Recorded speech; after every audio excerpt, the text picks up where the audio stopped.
Ela chegou de bicicleta, cabelo preso, roupa simples, um caderninho velho debaixo do braço. O corretor deu uma olhada rápida, inclinou a cabeça para o lado e deu aquela risada debochada.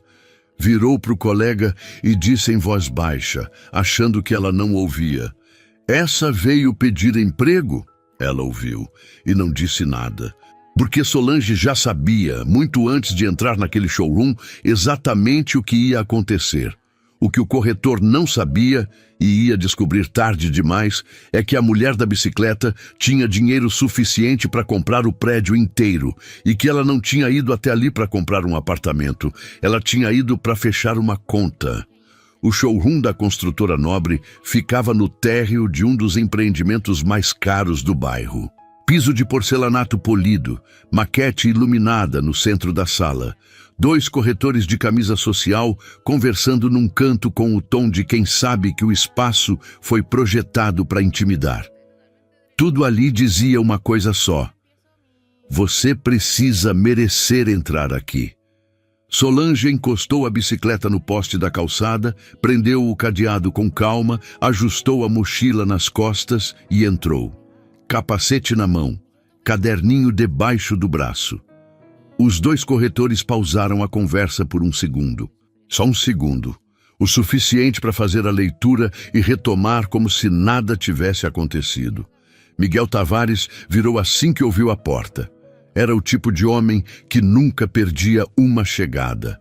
3 anos seguidos como o melhor corretor da Nobre. Carro financiado de luxo na frente do empreendimento, terno sem amasso. Aquele jeito de andar que é menos passada e mais performance. Em 2 segundos, ele já tinha feito a leitura inteira. Roupa sem marca, sem acessório, sem carro. Bicicleta, caderninho velho. Próximo. Mas Miguel tinha orgulho de ser educado com todo mundo. Era parte do personagem. Caminhou até ela com o sorriso de quem vai perder 10 minutos, mas ainda vai perder bem. Pegou da mesa o folder mais barato, o das unidades compactas, o que ele reservava para quando já tinha decidido que a conversa seria curta, e começou a apresentar os valores com aquelas pausas longas, o tom de quem explica a conta de somar para a criança. Solange ouviu tudo. Não interrompeu uma vez. Quando ele terminou, ela abriu o caderninho, pegou a caneta e fez a primeira pergunta. Qual a metragem exata da varanda do apartamento de 2 quartos? Miguel respondeu. Emendou em seguida, sem perceber o quanto aquilo soava. É um espaço bem funcional para quem busca praticidade no dia a dia. Ela anotou, sem comentário. A segunda pergunta foi sobre o cobertura. Miguel pausou, olhou para ela, olhou para a bicicleta lá fora pela vidraça. E aí veio, não uma gargalhada, nada tão grosseiro assim. Foi aquele riso curto, pelo nariz, involuntário, que escapa quando a pessoa acha que a pergunta não merece resposta séria. O tipo de riso que humilha mais do que qualquer xingamento, porque nem te enxerga como ameaça real. Esse aqui é o nosso topo de linha, ele disse, recompondo o tom profissional. 4,8 milhões. Mas posso te mostrar umas opções bem interessantes na faixa acessível, que eu acho que vão te atender muito bem. Solange não respondeu. Anotou. Terceira pergunta. Há possibilidade de adquirir mais de uma unidade em bloco? Dessa vez, o riso não foi só pelo nariz. Miguel se virou de lado, fingiu que estava ajustando um folder na mesa e o colega no canto viu tudo. Quando voltou, o rosto estava recomposto, mas o recado já tinha sido dado. Ele disse com a generosidade de quem está sendo muito paciente com alguém que não entende o jogo. Olha, a gente tem uma lista de interessados bem qualificados nas unidades maiores. O mais prudente talvez seja você avaliar primeiro se uma unidade já se encaixa no seu planejamento financeiro, né? Depois a gente vê os próximos passos. Solange fechou o caderninho devagar. Obrigada pelo seu tempo, ela disse. E foi embora. Miguel virou para o colega com um gesto discreto, meio encolhendo os ombros, a linguagem de quem acha que o assunto acabou. A bicicleta sumiu da calçada. Ele já estava no celular quando a porta fechou. O que ele não sabia e não ia saber por alguns dias é que naquele exato momento Solange estava numa padaria a 6 quarteirões dali, com o caderninho aberto na mesa, escrevendo o nome dele no topo da página. Não por raiva, por precisão. Aquela visita nunca tinha sido uma tentativa de compra, era uma coleta de provas. Ela queria sentir na própria pele o que outras pessoas tinham descrito. E encontrou exatamente o que esperava. Não um acidente, não um corretor que teve um dia ruim. Um sistema. Uma política não escrita de quem merecia ser atendido de verdade e quem merecia ser despachado com cordialidade suficiente para não dar trabalho. Miguel tinha confirmado tudo. Ela fechou o caderninho, tomou o último gole do café e ficou olhando pela janela da padaria por alguns segundos. Eles tinham 38 milhões em dívida. Ela tinha 47 milhões na conta. E agora tinha o que precisava para fazer a operação completa. Não só comprar o prédio, mas garantir que cada pessoa que tinha saído pela porta daquele showroom humilhada fosse lembrada quando o negócio fechasse. O que ninguém no showroom sabia ainda é que o jogo tinha acabado de começar. E que eles estavam jogando sem saber que havia um jogo. Solange tinha 41 anos e ninguém sabia o que ela tinha. Esse era o plano desde o começo. Filha de lavadeira, cresceu num cômodo de fundo de quintal na Zona Norte. A mãe lavava roupa de casa em casa 6 dias por semana. O pai foi embora antes de Solange completar 5 anos. Não havia dinheiro para escola particular, para curso, para nada que não fosse estritamente necessário. O que havia era a mãe, de madrugada ainda, com as mãos no tanque, dizendo uma coisa só: filho de pobre só sobe se aprender a guardar antes de gastar. Solange não esqueceu. Aos 18 anos, entrou como auxiliar de limpeza num escritório de contabilidade no centro. Esfregava chão, esvaziava lixeira, passava despercebida. Homens de terno discutiam fundos e terrenos em voz alta, sem se importar com quem estava na sala. Porque para eles, ela não existia o suficiente para precisar de sigilo. Foi o maior presente que alguém já deu para ela, sem querer. Ela ouviu uma conversa sobre um fundo que ninguém conhecia. Anotou no caderninho à noite. Meses depois, aplicou os 8 roles. Zero que tinha juntado centavo a centavo num trabalho extra de fim de semana. Em 18 meses, virou 14 mil reais. O contador nunca soube que ela estava ouvindo. Ela reinvestiu tudo, não contou para ninguém. Ouviu sobre um terreno barato numa região que todo mundo chamava de fim de mundo. Falavam como piada, como se comprar aquilo fosse burrice. Ela comprou. 5 anos depois, aquela região virou corredor comercial. O terreno triplicou. Ela vendeu, reinvestiu e repetiu o ciclo mais 3 vezes ao longo dos anos seguintes. Cada vez que alguém olhava para ela e via só a roupa simples, ela via uma vantagem. Cada vez que alguém falava alto perto dela, sem se preocupar com o que ela podia estar ouvindo, ela ouvia. 20 anos assim, ouvindo, anotando, movendo, sem aparecer, sem ostentar, sem trocar a bicicleta. A bicicleta não era falta de opção, era escolha deliberada. Mostrava como as pessoas tratavam quem parecia comum. E essa informação, Solange sabia, valia mais do que qualquer carro importado. No fim desses 20 anos, ela tinha 47 milhões de reais.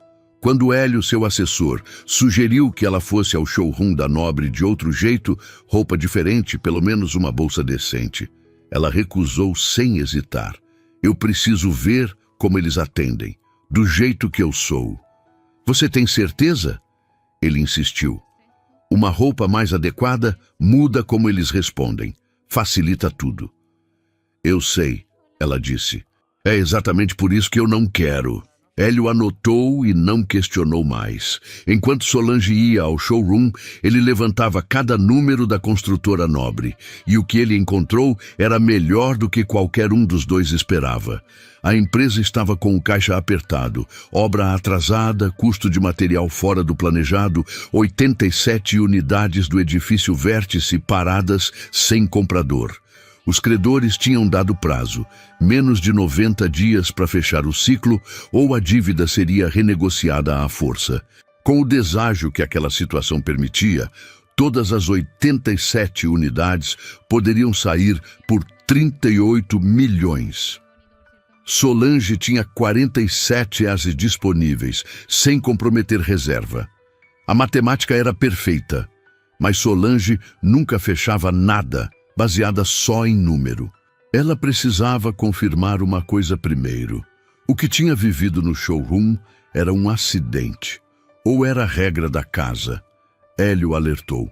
Se eles suspeitarem que alguém está levantando informações sobre a empresa antes de uma proposta, podem fechar a porta antes de você chegar.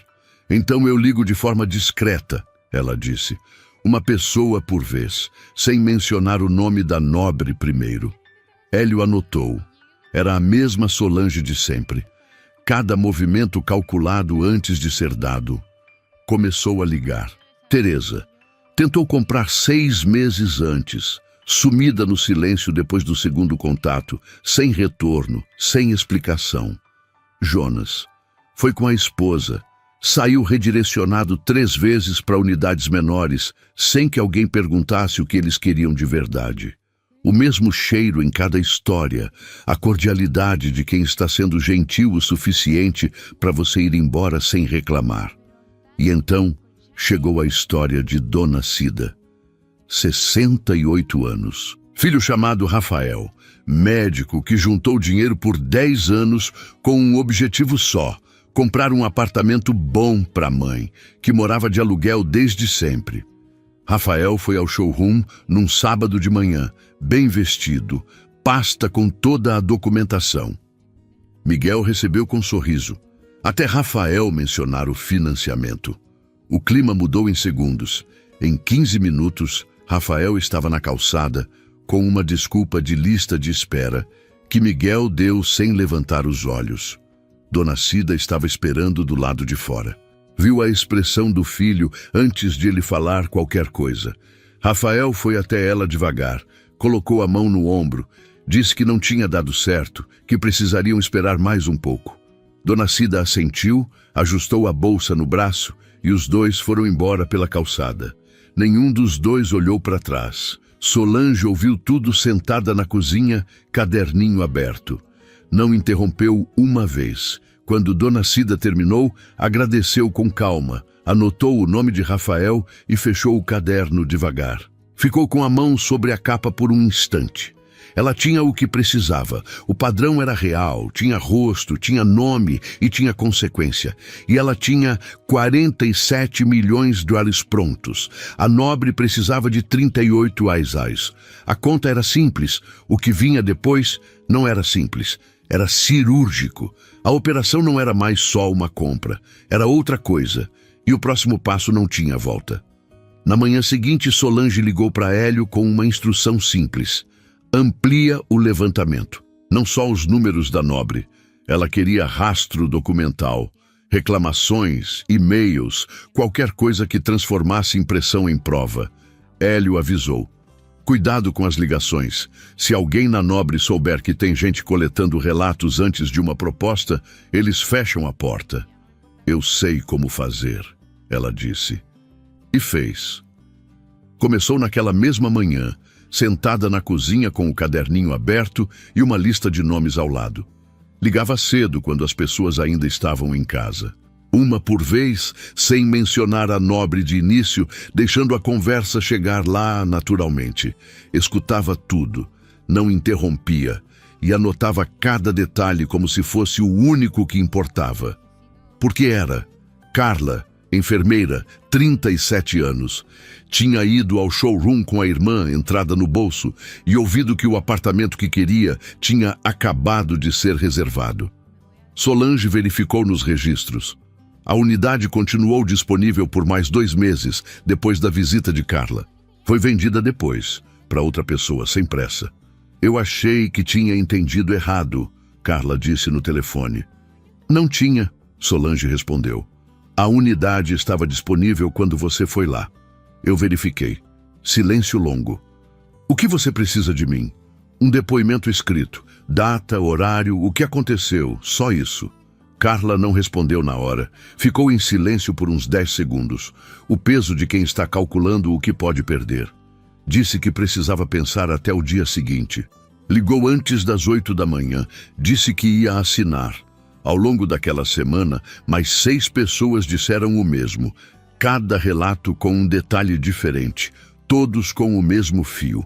O padrão ficava mais nítido a cada ligação. Só um homem recuou. Disse que tinha família, não queria criar problema com construtora grande. Solange entendeu. Conhecia esse medo de perto. Tinha vivido dentro dele por anos. A diferença era que ela tinha encontrado uma saída que não precisava de barulho. 8 depoimentos eram mais do que suficientes. Numa das noites daquela semana, ela ficou acordada mais tarde do que o costume, relendo os nomes anotados no caderninho. Carla, Jonas, Teresa, Rafael, Dona Cida. 8 pessoas que tinham entrado numa porta achando que iam realizar alguma coisa e saído com uma desculpa e um sorriso que não valia nada. Ela fechou o caderninho. Apagou a luz. Amanhã ia continuar. Cada peça no lugar, uma de cada vez. Na sexta-feira, Hélio entrou com uma pasta e uma expressão que Solange não costumava ver nele. Ele era um homem difícil de surpreender. Advogado há mais de 20 anos, tinha visto muita coisa.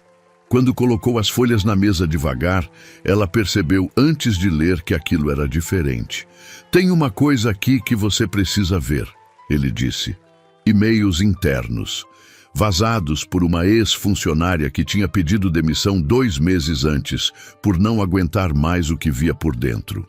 Os e-mails eram de Renato Figueira, diretor comercial, 22 anos de empresa, o arquiteto invisível daquela cultura. A linguagem nunca era direta. Era o tipo de texto escrito para não deixar prova óbvia. Mas o recado era claro para qualquer um que lesse com atenção.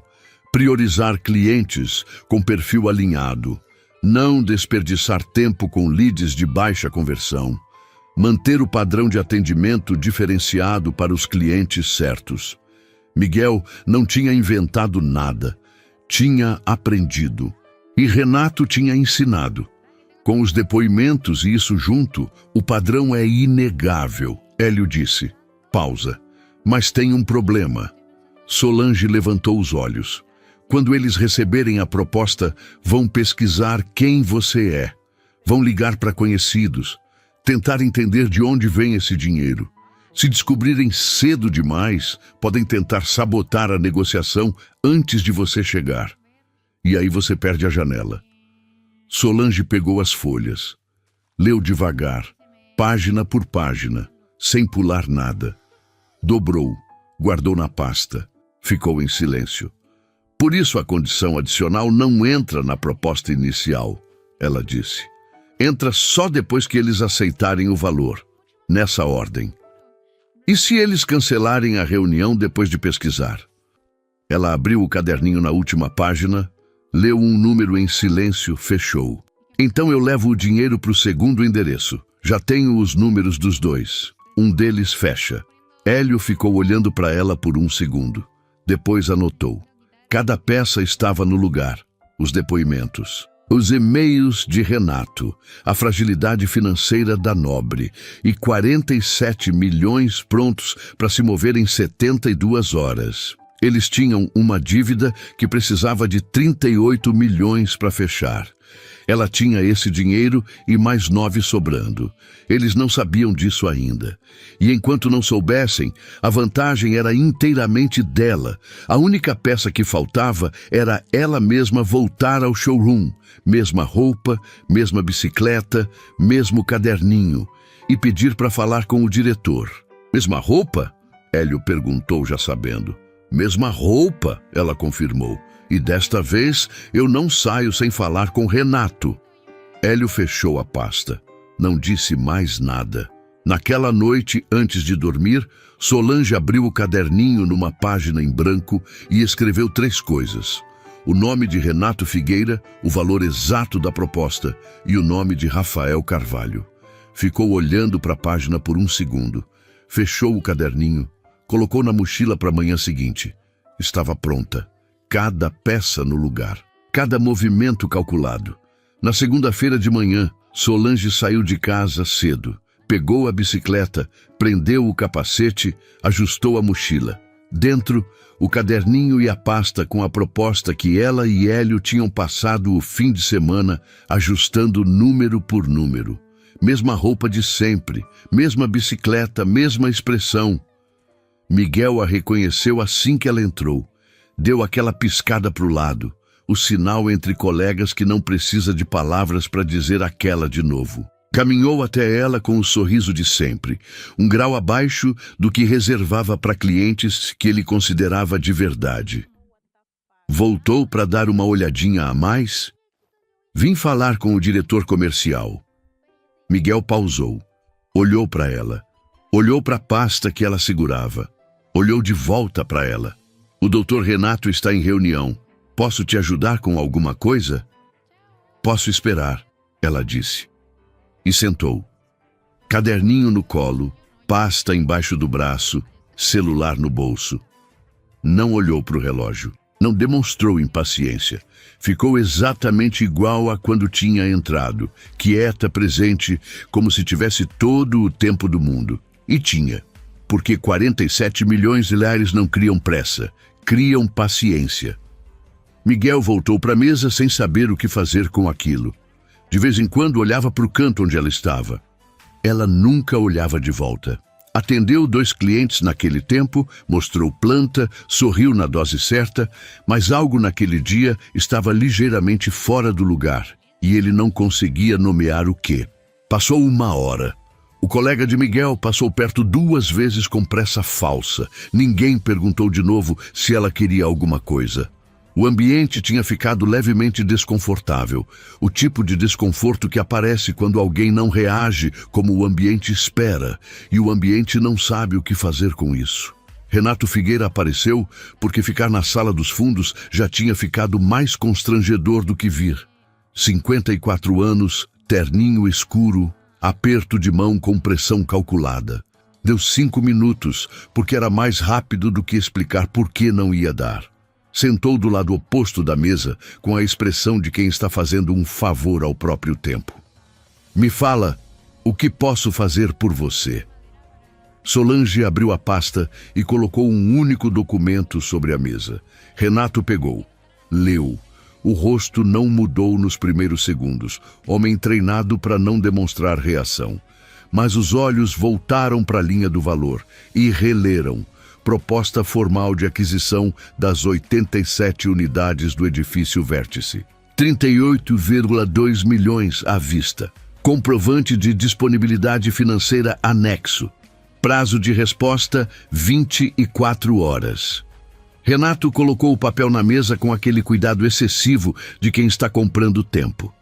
Esse tipo de operação precisa passar pelo sócio majoritário. Entendo, ela disse. Por isso o prazo é de 24 horas. Depois disso, eu levo o valor para outro endereço que já tenho mapeado. Não era blefe. Hélio tinha identificado outro empreendimento em situação parecida a 8 quarteirões dali.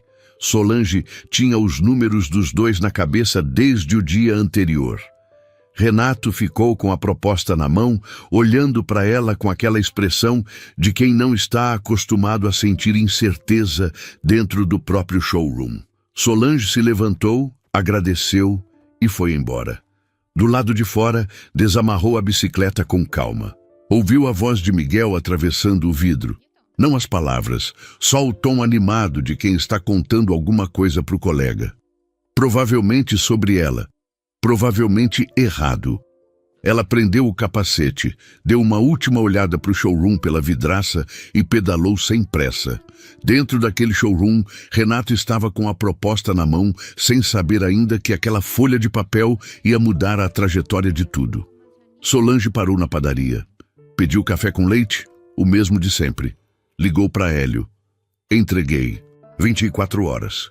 E se eles não ligarem? Eles ligam, ela disse. 70 dias para fechar com os credores. 38 milhões à vista resolve tudo de uma vez. Renato pode ter ego. Paulo pode ter orgulho. Mas nenhum dos dois paga dívida com ego. Hélio ficou em silêncio por um segundo. Eles já estão pesquisando quem você é, ele disse. Recebi ligação de um colega que foi questionado sobre você. Eu sei, ela respondeu. Deixa pesquisar. Quanto mais tempo passam pesquisando, menos tempo tem para pensar em recusar. Hélio ficou em silêncio por um segundo. Depois, e a condição adicional? Quando você conta? Quando aceitarem o valor, não antes. Eles podem recuar quando souberem o que é. Podem tentar, ela disse, mas aí eu já sei quem é o homem que escolhe orgulho em cima de dinheiro. E isso também é uma informação útil. Hélio não respondeu. Conhecia Solange bem o suficiente para saber que aquilo não era arrogância. Era cálculo de quem já pagou caro demais por não planejar. O que ninguém na Nobre sabia ainda era qual era a condição adicional. Só Solange sabia. E ela sabia que quando revelasse, ia mudar o peso da sala inteira. Não por ser cara, por ser o tipo de coisa que dinheiro nenhum consegue desfazer depois que foi colocada num contrato assinado. Tomou o café devagar. Olhou pela janela da padaria, as pessoas passando na calçada sem saber de nada.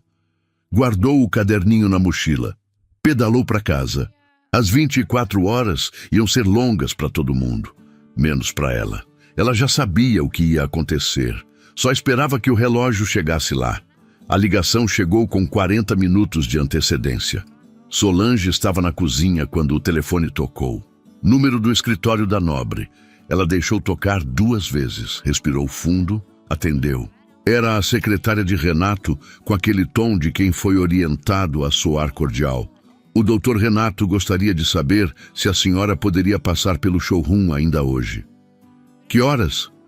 Às 15 horas, se for conveniente. Pode ser? Desligou. Ficou parada olhando pela janela por um segundo. Depois ligou para Hélio. Eles ligaram. Já sei o que você vai dizer, ele respondeu. Estou saindo agora. Chegaram juntos pontualmente às 15 horas. Solange com a mesma roupa de sempre, o mesmo caderninho. Hélio de terno, pasta na mão, o tipo de presença que muda a temperatura de uma sala sem precisar dizer nada. Miguel os viu entrando, e dessa vez não teve sorriso de canto de boca. Ficou imóvel com a expressão de quem percebe, tarde demais, que a conversa que achava que entendia era outra conversa inteiramente. Renato os recebeu numa sala de reunião nos fundos. Havia um terceiro homem, Paulo Drummond, sócio majoritário, 61 anos, paletó sem gravata, o tipo de homem que constrói fortuna e não precisa de terno para provar. Olhou para Solange por um segundo a mais do que o protocolo exigia. Não com desrespeito, mas com a avaliação de quem quer entender com quem está sentando. A mulher da bicicleta, ele pensou. E não disse nada. Lemos a proposta. Paulo começou. O valor está fora do que costumamos trabalhar. Mas a situação da empresa nesse momento permite uma conversa.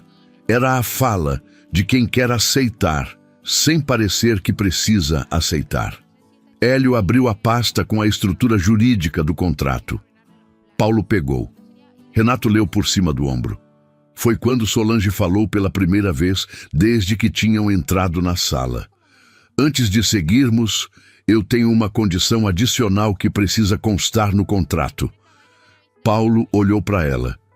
Renato cruzou os braços, discretamente, mas cruzou. Me fala, Paulo disse.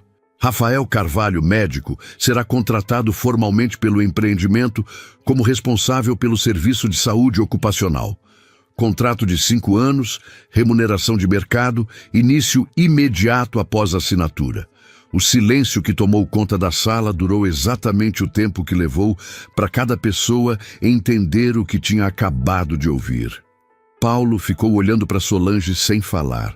Renato descruzou os braços devagar. E Miguel, que estava na entrada da sala porque Renato havia pedido que ficasse como testemunha, uma decisão que ele ia se arrepender, ficou branco. Porque ele sabia quem era Rafael Carvalho. Era o filho de Dona Cida, o médico que ele tinha mandado embora com uma desculpa de lista de espera num sábado de manhã, sem olhar nos olhos. A cláusula não precisava de explicação. Todo mundo na sala entendeu, inclusive Miguel, que entendia melhor do que ninguém. Paulo virou para Renato. Renato abriu a boca e fechou. Paulo virou de volta para Solange. Por que esse médico especificamente? Porque ele tentou comprar um apartamento aqui e foi tratado como se não merecesse ser atendido. Essa condição é parte do acordo, não é negociável.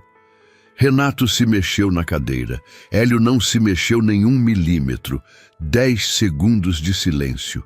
10 segundos que carregavam o peso de cada riso de nariz, cada folder barato entregue na mão errada, cada...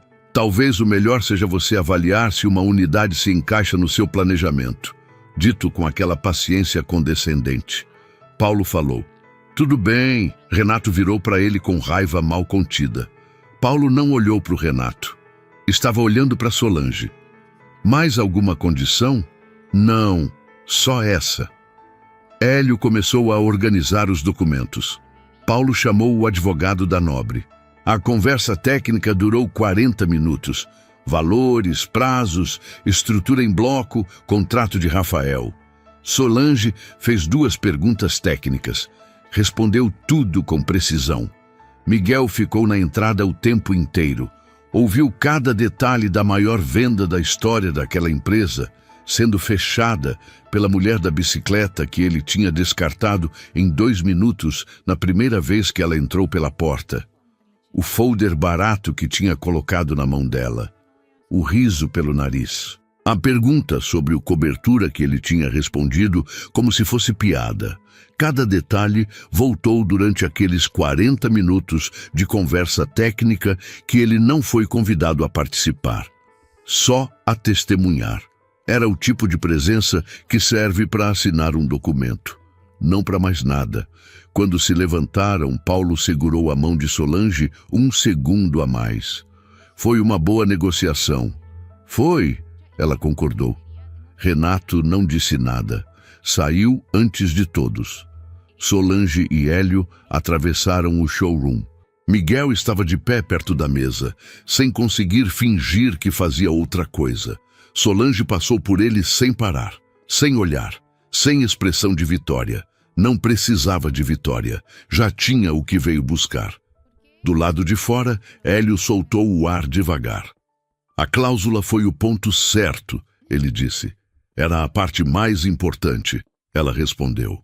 Desamarrou a bicicleta, colocou o capacete, pedalou. O contrato seria assinado em 2 dias. Mas a parte que importava tinha acabado ali, naquela sala, quando Paulo disse tudo bem e Renato não teve a quem recorrer. O que viria depois era consequência.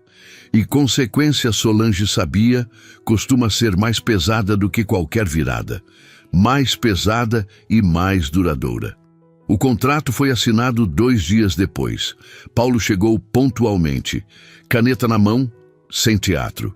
Era um homem que sabia quando o jogo tinha acabado e não desperdiçava energia fingindo que não. Assinou cada página com firmeza, confirmava os termos com Hélio depois de cada uma, sem deixar margem para renegociação do que já tinha sido acordado. Renato estava ao lado, quieto, com aquela expressão de quem engoliu alguma coisa que ainda estava descendo e ainda não chegou onde vai chegar. A cláusula de Rafael foi a última página. Paulo pegou, leu em voz alta. Nome completo, cargo, 5 anos de contrato, remuneração de mercado. Cada palavra caiu na sala. Renato olhou para a mesa durante toda a leitura, a mandíbula ligeiramente travada, os ombros numa rigidez que ele estava claramente tentando disfarçar. Não levantou os olhos uma vez. Quando terminaram, Renato foi embora sozinho, sem se despedir, sem avisar. Paulo não foi atrás, deixou ele ir. Naquela tarde, Paulo chamou Renato no escritório e fechou a porta. A reunião durou menos de meia hora. As assistentes do corredor disseram que quando Renato saiu, o passo estava diferente. Não era mais o passo de quem chegou. Era o de quem sabe que foi a última vez. 22 anos de empresa encerrados numa tarde.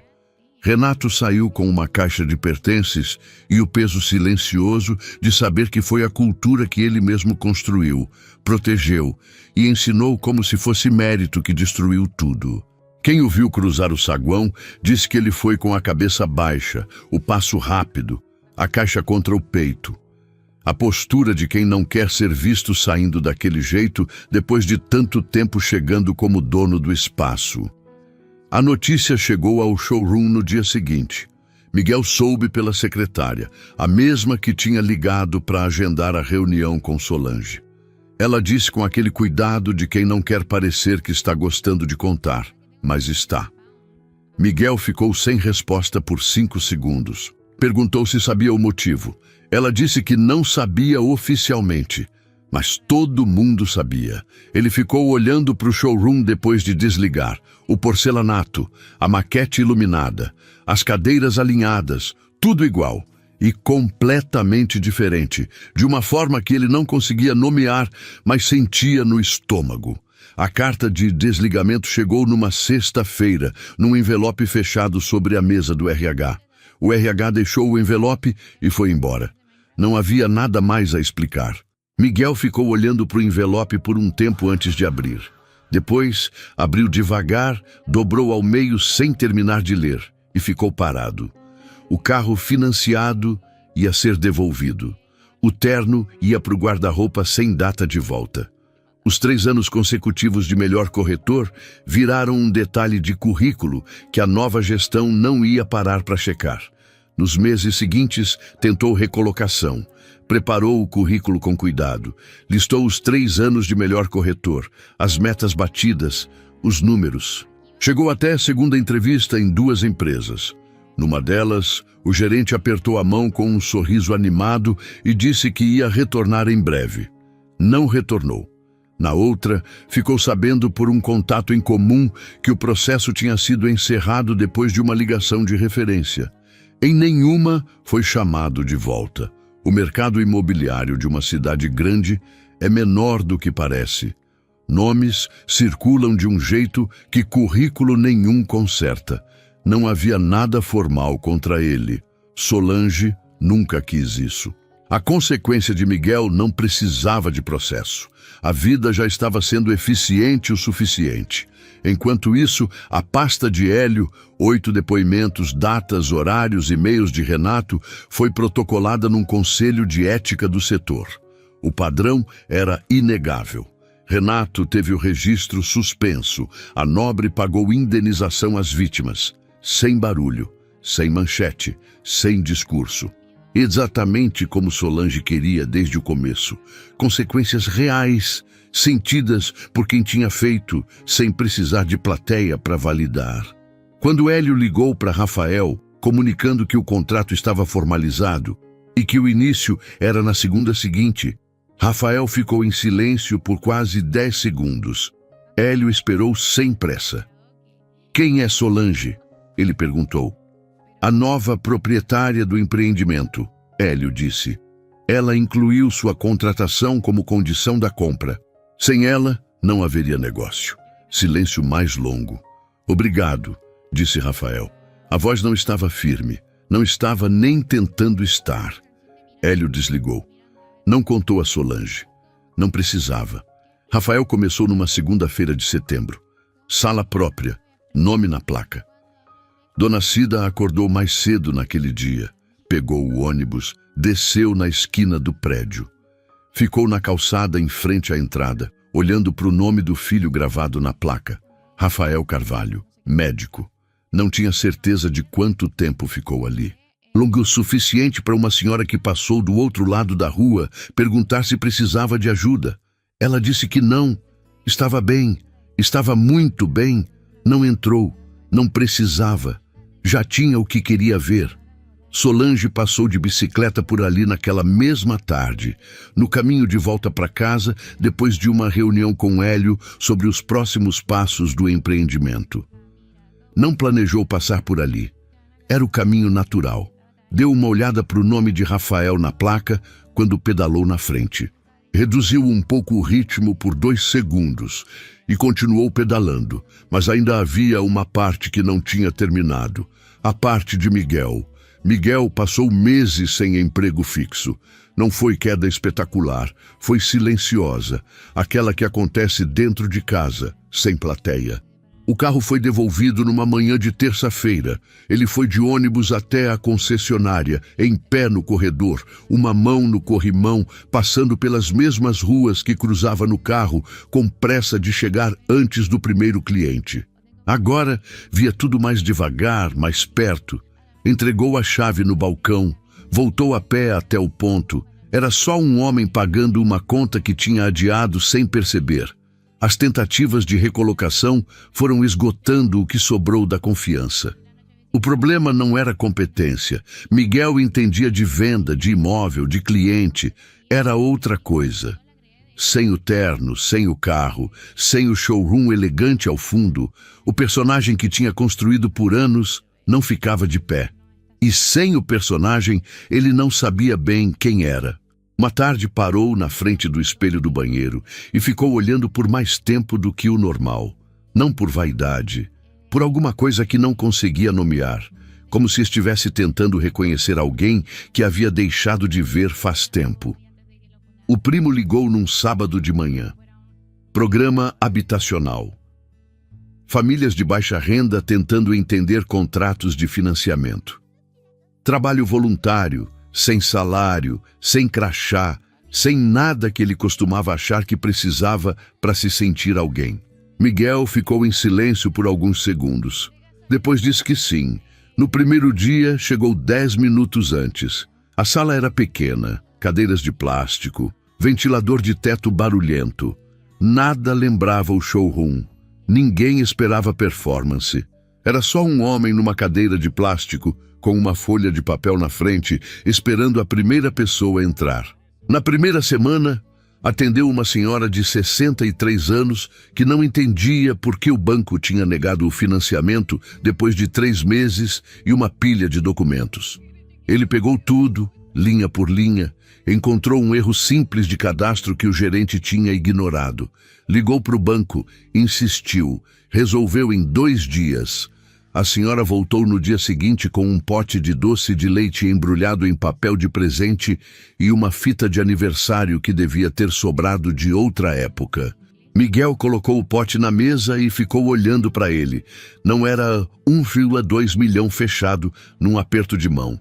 Não tinha BMW na frente, terno impecável, colega no canto testemunhando.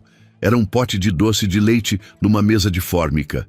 E por algum motivo que ele não sabia nomear, pesou mais do que qualquer comissão que já recebeu. Semanas depois, uma mulher entrou com um caderninho debaixo do braço. Capa preta, simples, o tipo que não custa nada. Miguel parou um segundo quando viu. Puxou a cadeira, pediu que ela se sentasse e começou a explicar devagar, sem pausas condescendentes, sem o tom de quem está fazendo o favor. Como se a resposta importasse de verdade, como se ela importasse. Ela saiu entendendo tudo, agradeceu 2 vezes na porta.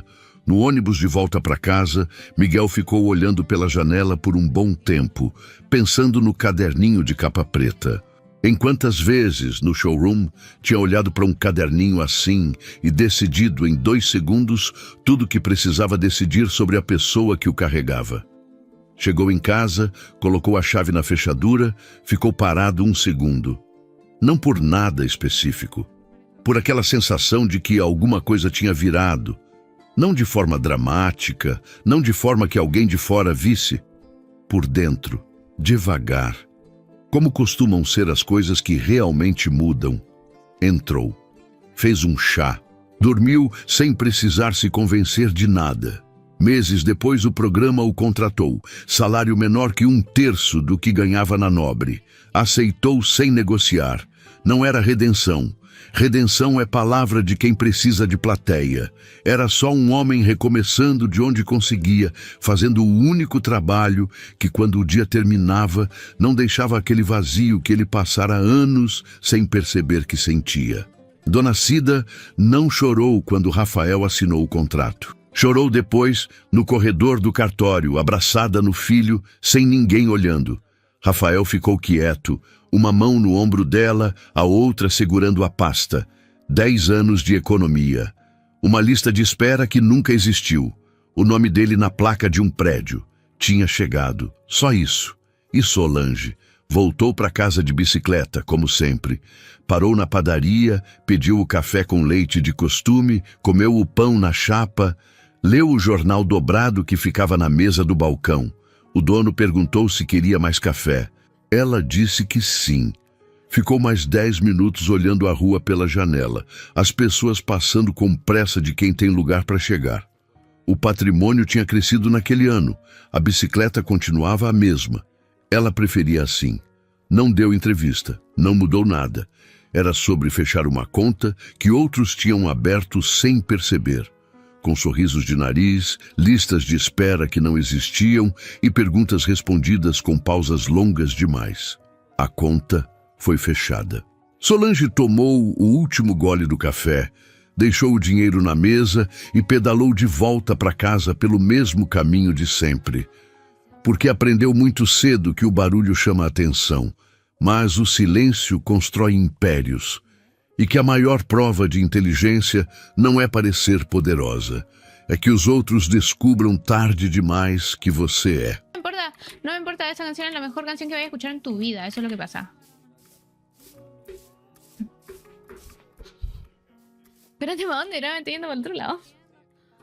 Pues es que me estoy yendo para el otro lado, chicos. Efectivamente. Oye, Ay, hola. escuchamos que quieres matar a alguien. Ay, sí, Si quieres al... No, no, si nos a das un dinero cofre. podemos matarlo por ti. No, no, no, sí, un cofre, solo un cofre. Que me lo voy a matar porque yo sabía que era un cofre trampa y me mató Pero- igual. A ver. Se convirtió en monstruo. Sí, sí, son los mimics. Uy, vamos. No, no, no, no, no, yo voy. Voy. No, no. Yo te acompaño. Yo soy un matador de monstruos. Vamos por tus cosas, te ayudamos. Somos felices de ayudar a la gente. Me lo van a cobrar después, son como las No, gitanas que no. dicen que, ay, te leo la mano y después, no, 20 lucas por leerte la mano. No te voy a cobrar nada. No, Tranquila. no. No te voy a cobrar. Me van a... Hazme caso, te voy a ayudar. Mira, voy a memorizar tu nombre, yo soy vengativa, ¿eh? Quédate quieto. Ya, Por Calmación. favor, quiero acabar con el monstruo. por eso, ahí...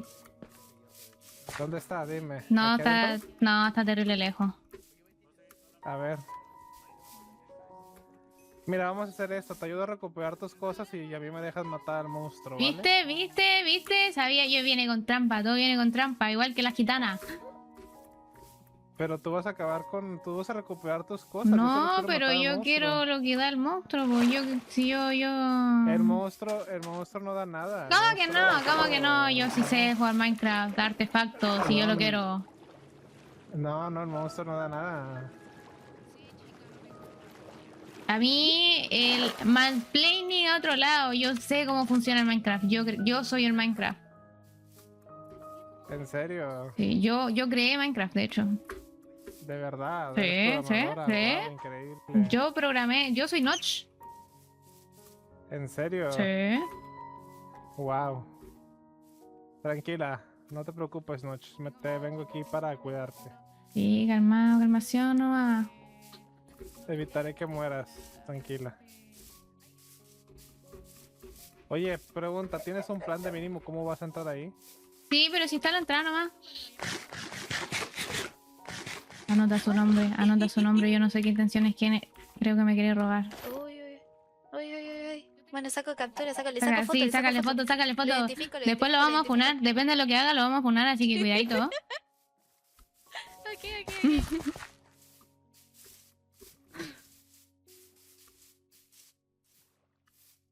Tranquila, no te quiero robar. Si te quisiera robar, ya te hubiera robado. ¿Qué me vaya a robar si estoy muerta? No tenía nada. Por eso. Ya, pero... igual está lejos. ¿Qué estamos llegando? No importa. Tengo tiempo.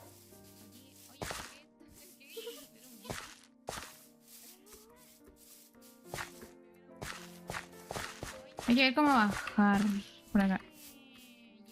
Tengo cubetas de agua si quieres, bueno. Ya, por aquí podré... ¿Por qué no saltas y ya? Porque... sí. No, no te mueres.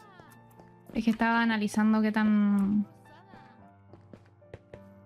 Son 22 bloques, no te vas a morir. Ya, por acá. Por acá era... sí. Acá mismo, mira, aquí está. Hola. ¡Ah!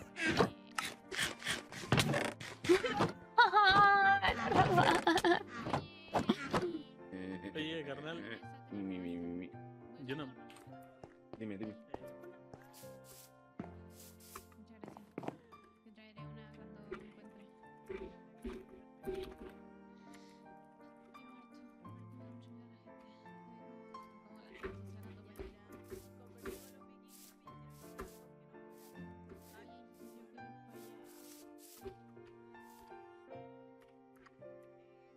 Pero los vikingos, los vikingos son los que están... el Nuge... no, ellas son las buenas ondas.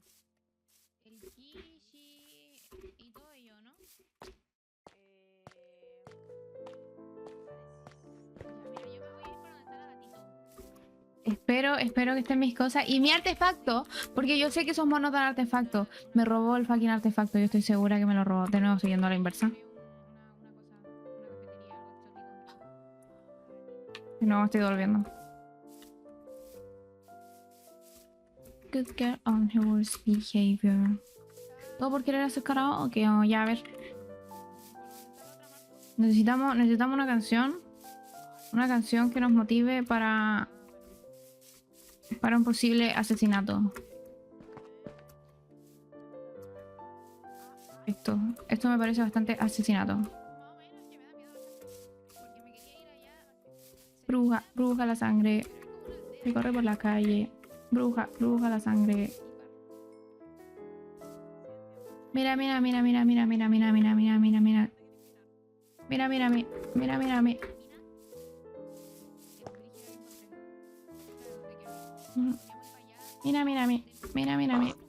Incendio. Debí hacerme una cama ahí cerca. Soy imbécil yo también. Si a mí me gusta ser imbécil. Tiene eso. A mí me gusta ser imbécil, chiquillo, pero no importa.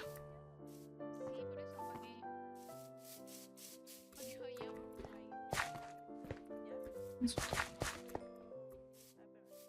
Toma. Incendio.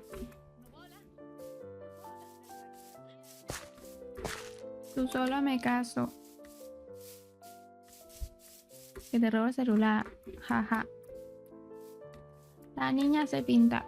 Tú dime la Santa María.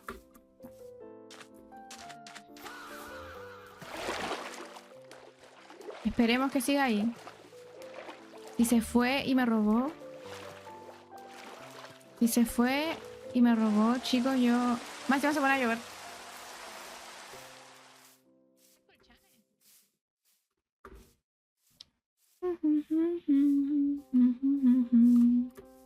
En el día del río.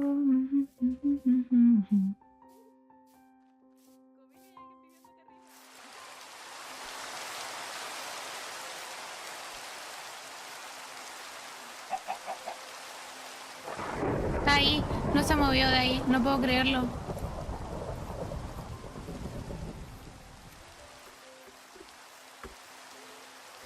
Ay, dame eso ahí. Ay, dame eso ahí. Ay.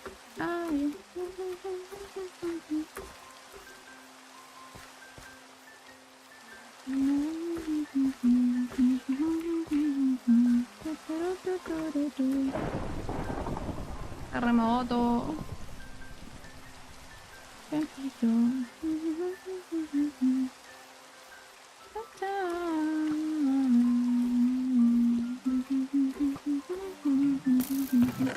Necesito comer porque... ¡Ajá!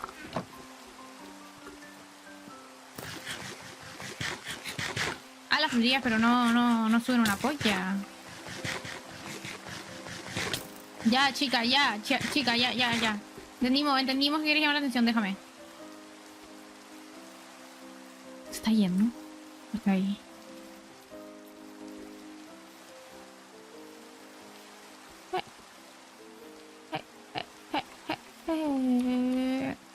Encerrada en su cuarto, solo quiere llorar.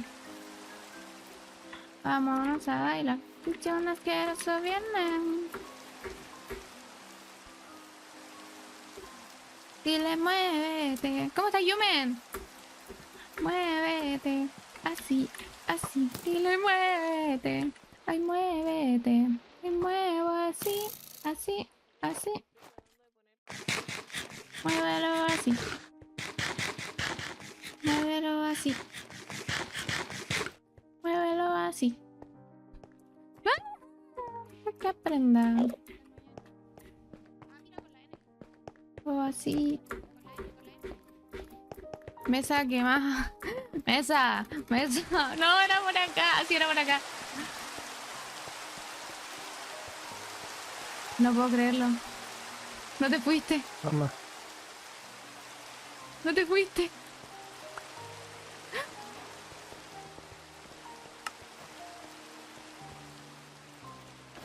Voy a recordar por siempre esta no traición.